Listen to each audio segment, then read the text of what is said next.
Hare Krishna. Thank you, Ritesh Prabhu, Pawan Prabhuji, Vishnath Prabhu, leading the chanting. Om Ajnanatimidandasya Jnananjana Shalakaya Chakshurunmilitam Yena Tasmai Shri Guruve Namaha. Nama Om Vishnupadaya Krishna Prishtaya Bhutale Srimate Bhaktivedanta Swaminiti Namine Namaste Saraswati Deve Gauravani Pacharine Nirvishesha Shunyavadi Paschati Deshatarine Jai Shri Krishna Chaitanya Prabhu Nityananda Shri Advaita Gadadhar Shivasadi Gaur Bhaktaranda Hare Krishna Krishna Krishna Hare Hare Hare Ram Ram Ram Hare Hare. Okay, anybody would like to sing our prayer? Balam Kundashtakam.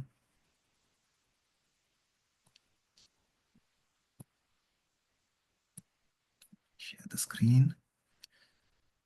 Okay, I will continue then. Shri Balam Kundashtakam by Shri Billamangal Thakur. Okay.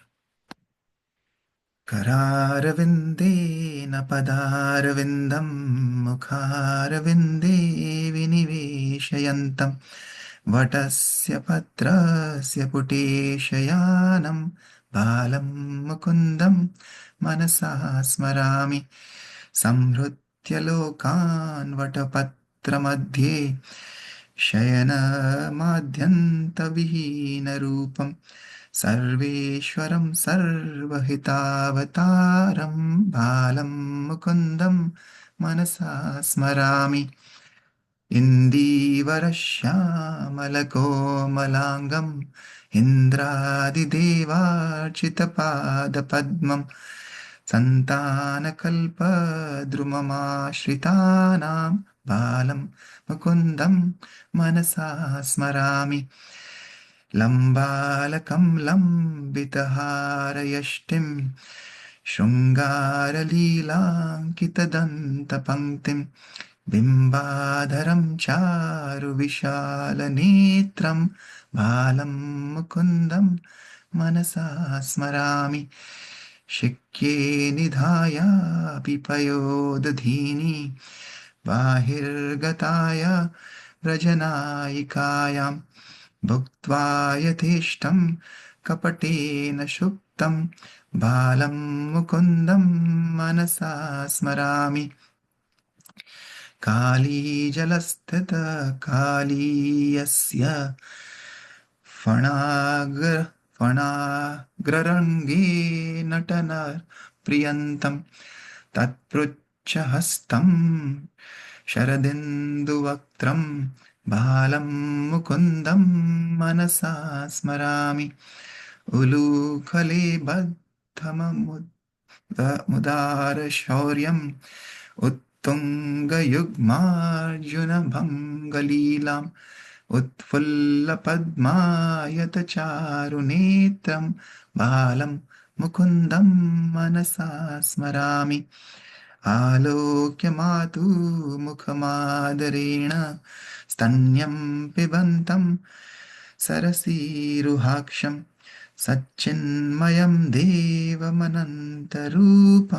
बालं मुकुन्दं मनसा स्मरामि बालं मुकुन्दं मनसा स्मरामि बालं मुकुन्दं मनसा स्मरामि हरे Krishna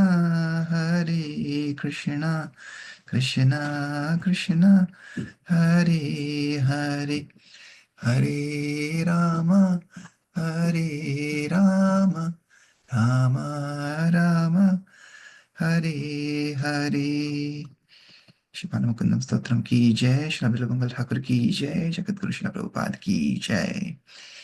Okay, anybody would like to take up the service of reading the translations?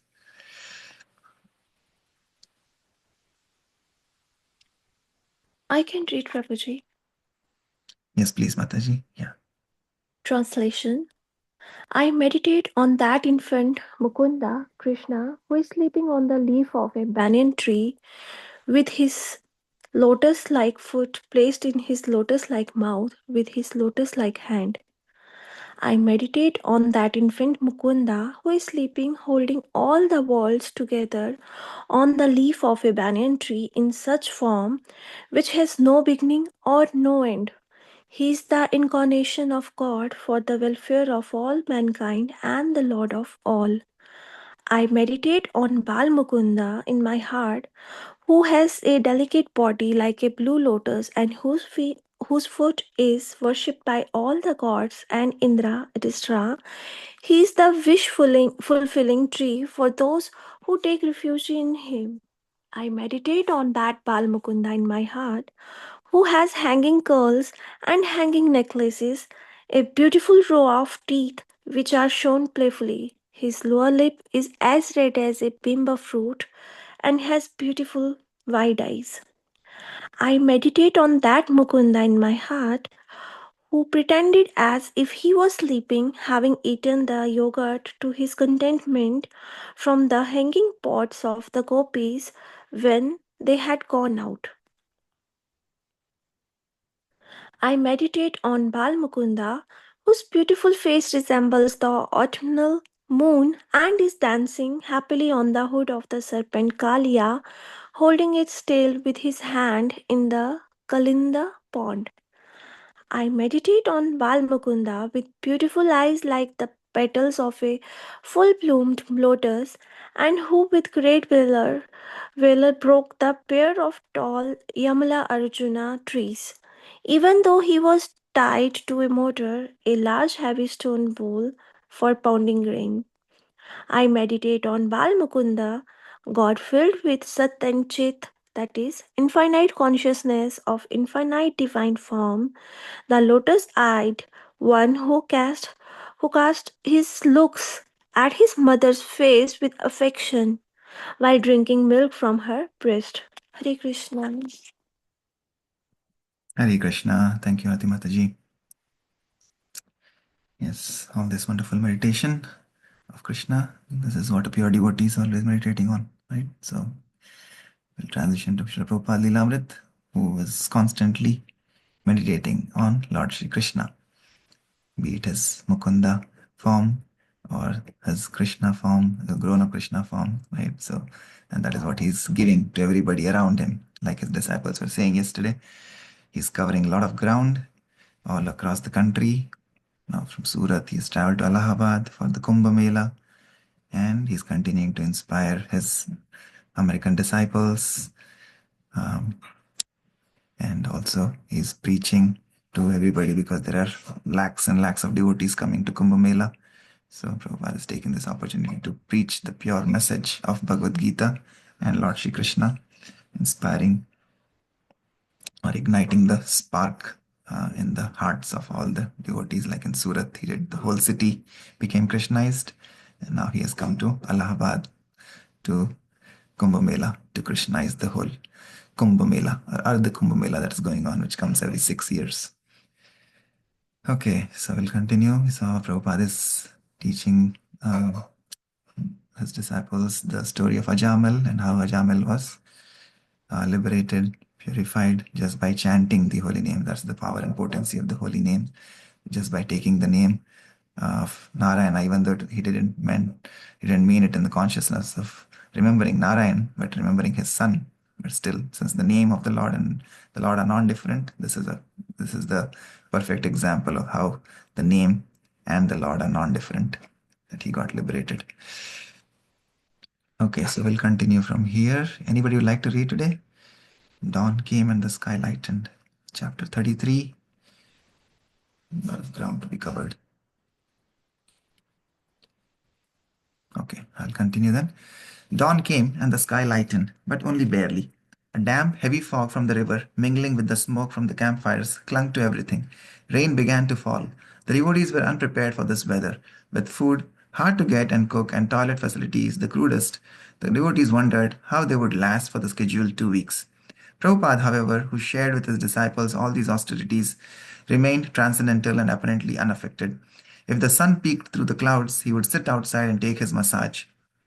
Then he would bathe himself, sitting in his gamcha, dipping his lota into warmed Ganges water and pouring it over his body. He seemed so content, the devotees took heart. He wasn't complaining, so why should they? Early in the morning, Prabhupada took the devotees out chanting. He wore his grey woolen chadar, and his Swami hat strapped under his chin, and his disciples dressed in the warmest clothes they had sweaters, hats, chadars. Prabhupada led the party as they weaved and wandered through the densely populated tent city. The Kirtan was a joy to the other pilgrims. Ironically, amid such an exotic gathering of yogis, renunciants, naked sadhus, and the like, Prabhupada and his disciples created the greatest stir. And they were preaching. Although other groups were uttering mantras or lecturing in their tents, there was nothing else like this. This was the only Sankirtana, and everyone welcomed it. With Prabhupada stately but joyful at the head, the procession grew, and Indians joined the Western sadhus in chanting Hare Krishna. Prabhupada sent the devotees out on Sankirtan each morning. As the Kirtan party roamed from camp to camp, many pilgrims would run up, offering prostrated obeisances, money, and respect. With strong, experienced street Kirtan drummers and chanters like Madhu Dvisha, Dinanath, and Hamsaduta leading the chanting party, the devotees would forget the cold and the austerity. Prabhupada stressed the importance of chanting. Always there must be kirtan, he said. Philosophy and lectures would not be as effective at such gatherings because the common people would not understand. Lord Chaitanya had never lectured in public.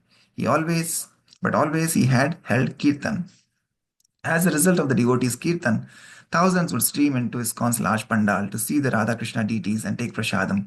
ISKCON had the only Krishna deity at the whole Mela, and thousands would line up to see him. Prabhupada would speak in English in the morning and in Hindi at night, and his evening kirtans in the pandal became a great success. The Western sadhus with the women and the little child were a great curiosity to behold. Prabhupada also arranged for mass prasadam distribution, and he assigned Revati Nandana and a few helpers to cook almost non-stop over two small wood fires in the kitchen shed. Some nights the devotees would cook vegetables and halwa or vegetables and puris for as many as 700 people.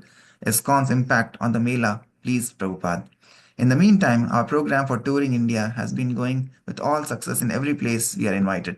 Now we have come to the Ardh Kumbh Mela at Prayag, Allahabad, and we have got undisputed prominence amongst all groups here in the large gathering. Srila Prabhupada's lectures on Ajamil gave life to the cold and sometimes sick devotees. This opportunity to hear from Prabhupada was the reward for all their austerities. In each morning class, Prabhupada continued to stress the importance of chanting the holy names purely. The purification of one's chanting Harinam means as soon as you chant the holy name of Krishna, you will see the form of Krishna. Realize the qualities of Krishna. Remember the pastimes of Krishna.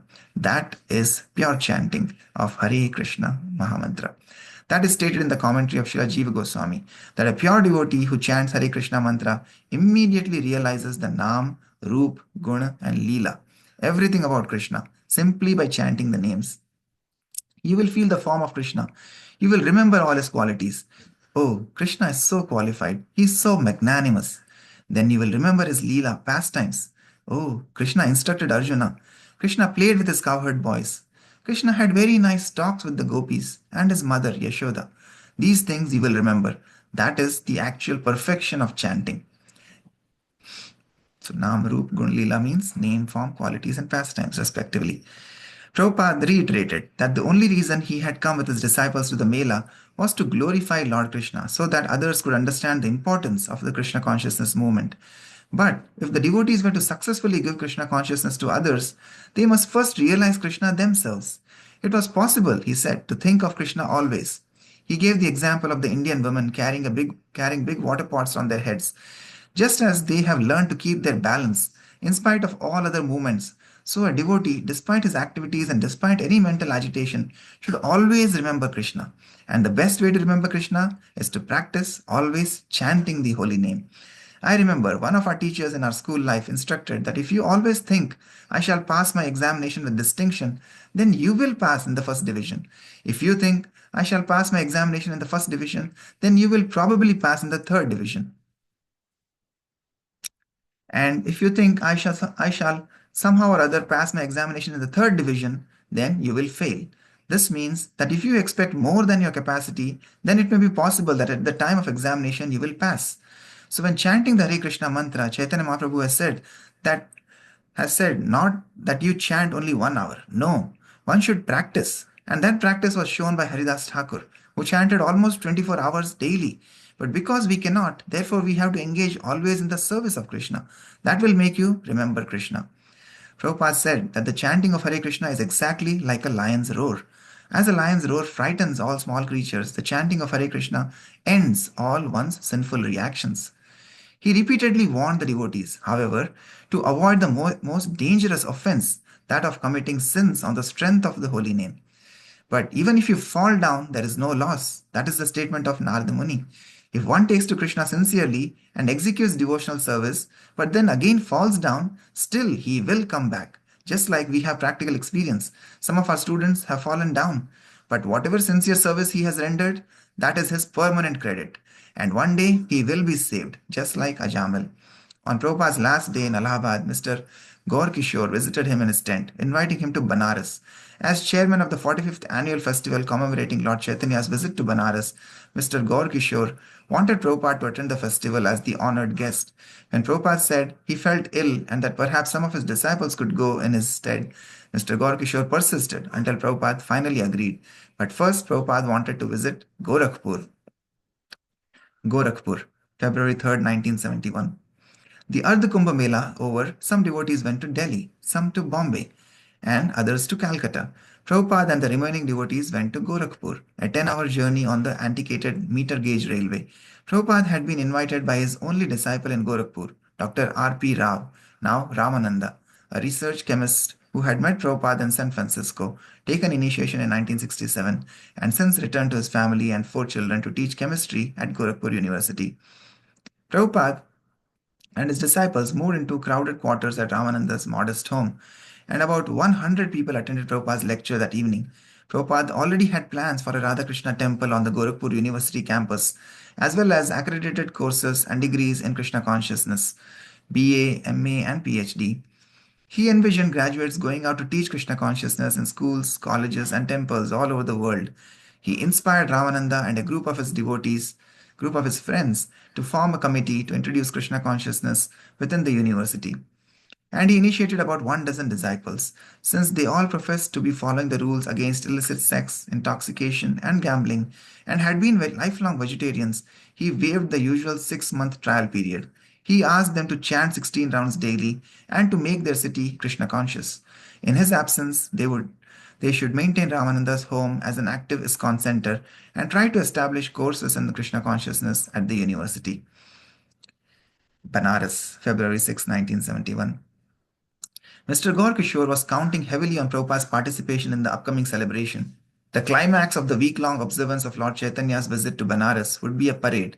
Mr. Gaur Kishore said, and Prabhupada and his disciples had an important part in it.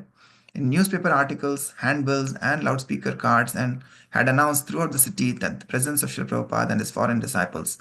The devotees sensed they were being treated like entertainers, expected to perform as if under contract, but without salary.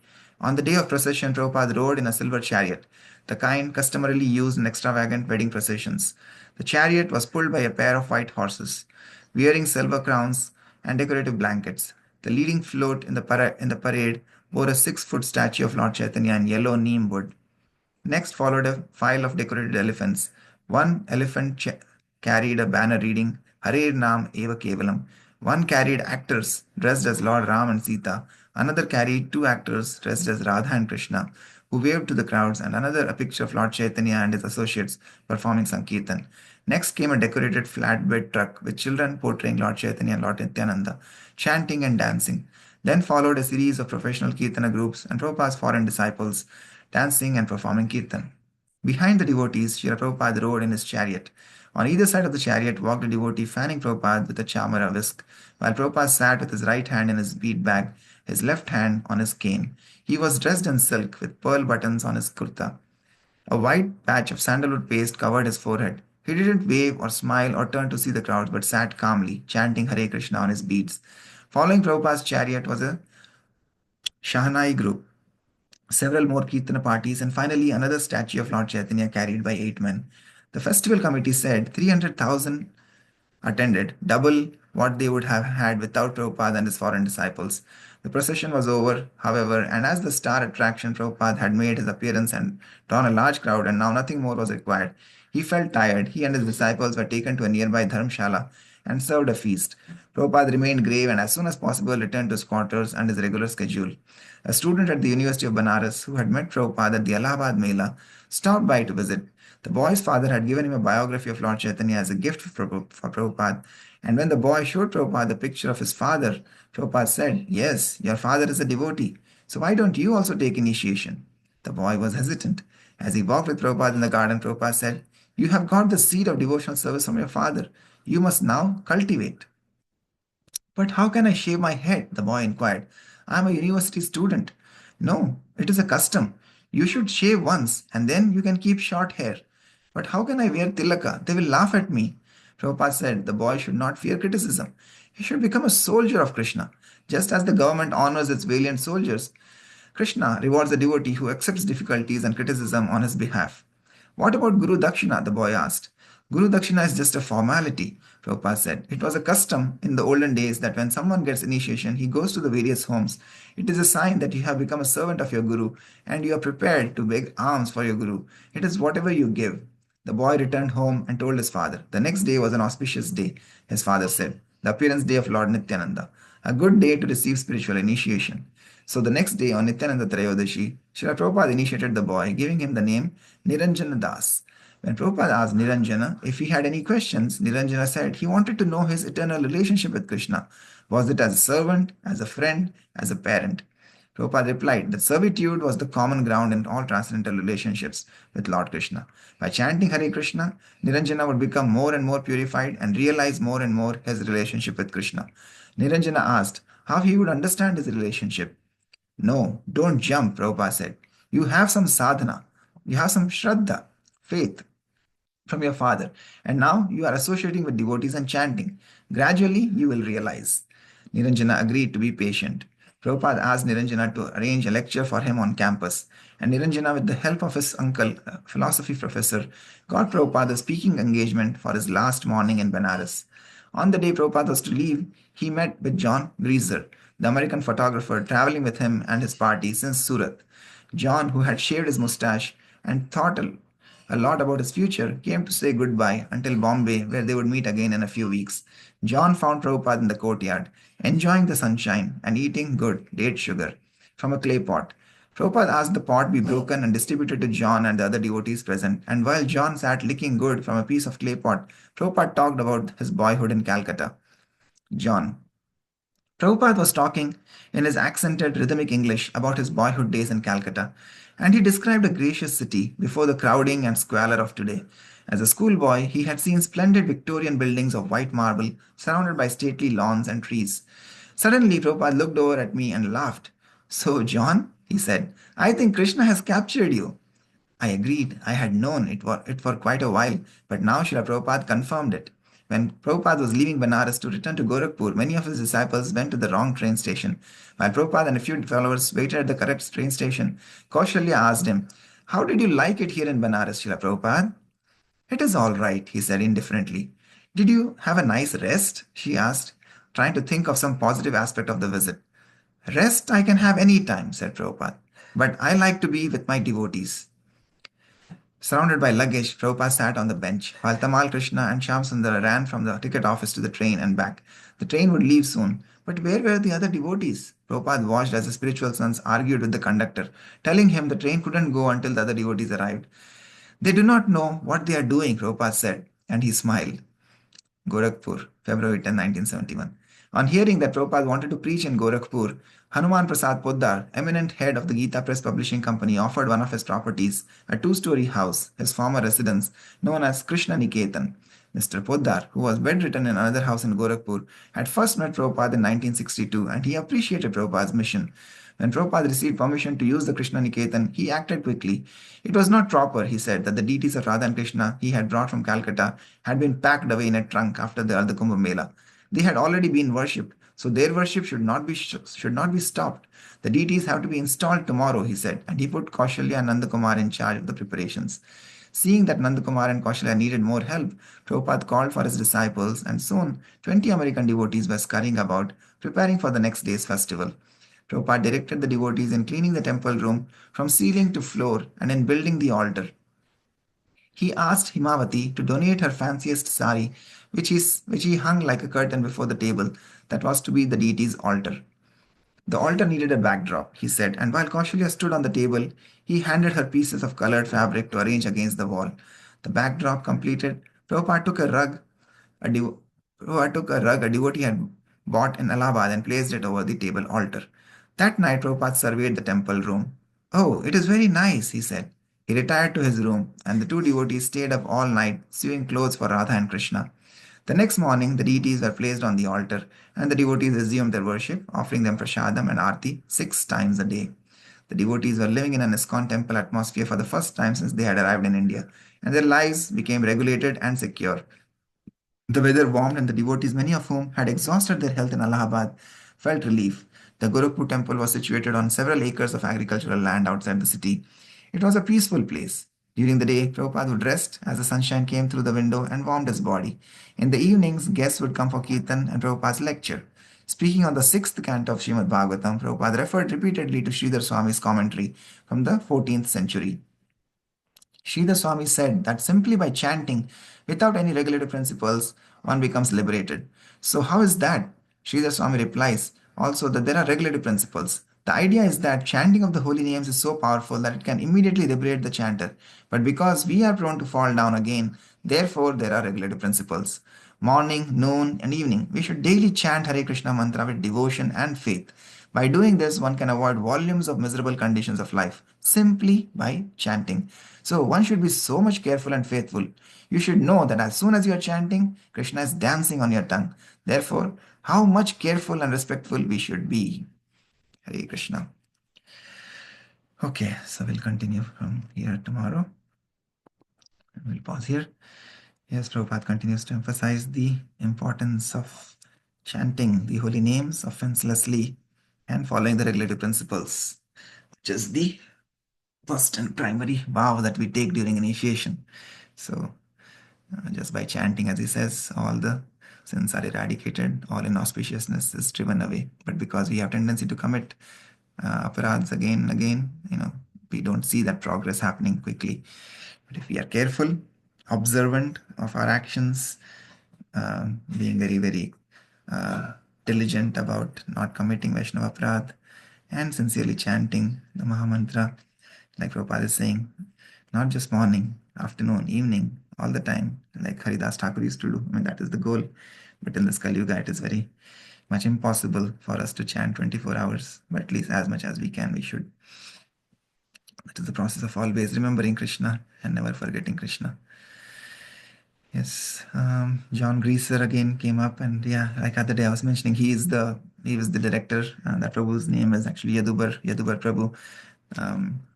He and his wife directed the movie, the Hare Krishna, the mantra, the mission, and the man who started it all. So we see Prabhupada is telling him jokingly or lovingly, so John, looks like Krishna has captured you. So yes, Krishna really captured him for life, and he dedicated his life to Srila Prabhupada by directing this wonderful movie that he did in 2017 or 2018. Okay, any other thoughts, comments from anybody?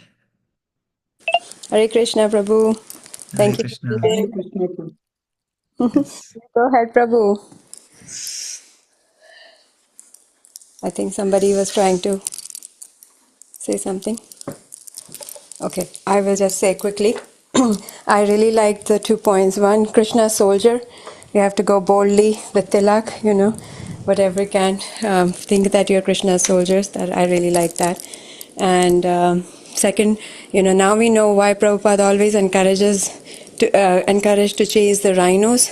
So, what he said was, you aim for first distinction, and then you'll get the second. If you get the first, that's great. So we should always aim for something a little bit higher than what our capacity is.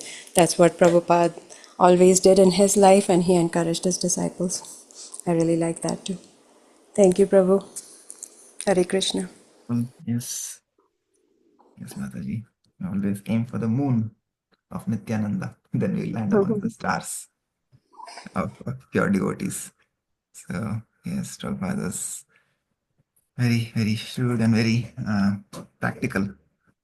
And that's why, when he started, when he first gave the instruction of 64 rounds of chanting, right?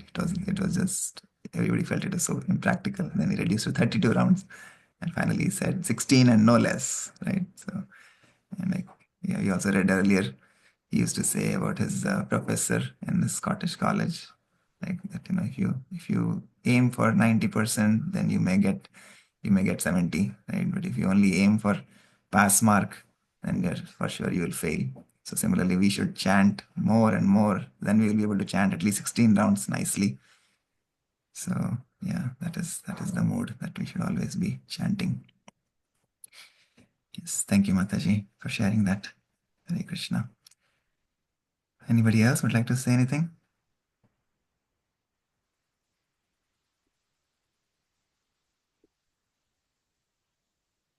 Also in our schools, I was telling the other day, I was talking with Nalan Prabhu and I was mentioning this.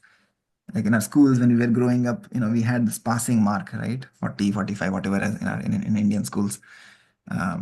So there are many students. Of course, all of us know there will be many in a class, right? There'll always be a variety of kids. I know some of my friends, they will always say, oh, I need to just pass 40 marks. I need to get, right? And so if you aim only for 40, invariably you will get less than that. And then there's no hope. Like if you get 38 out of 40 that you needed for pass, then if you're sincerely put effort, if the teacher is seeing that, then the teacher will give you some grace mark. They'll say, okay, I'll give you grace mark, 1 mark or 2 mark, and you can pass, right? But if you only get 20, right, that means you don't even put in your effort to pass, you only get 20, you cannot expect the grace. So similarly, if we don't even put in the effort, then we cannot expect the grace of Guru and Guru Parampara, right? But if we put in effort, even if we fail, then by the grace of the Guru, we'll be able to. If there's a little shortage in our endeavor, that grace will help us tide over the material existence. So yeah, same thing. Okay, anything else? If not, we'll conclude for today. All right, wonderful. Thank you for your kind association as always.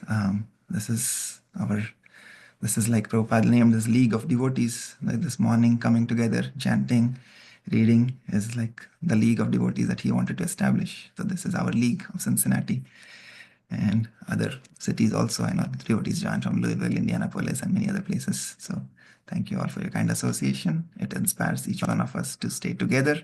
Like Prabhupada said, stay together, and chanting in the association of devotees is the most blissful thing that we can do. So thank you for your association. Hare Krishna. Vanchakalpatarubhyascha kripa sindhubhya eva cha patitanam pavanebhyo vaishnavibhyo namo namaha. Anantakoti Vaishnavrinda ki jai. Jagat Guru Srila Prabhupada ki jai. Nitai Gaur Premanande. Hari Hari Bol. Hare Krishna. Hare Hare Krishna Krishna. ji, Dandavat Pranam.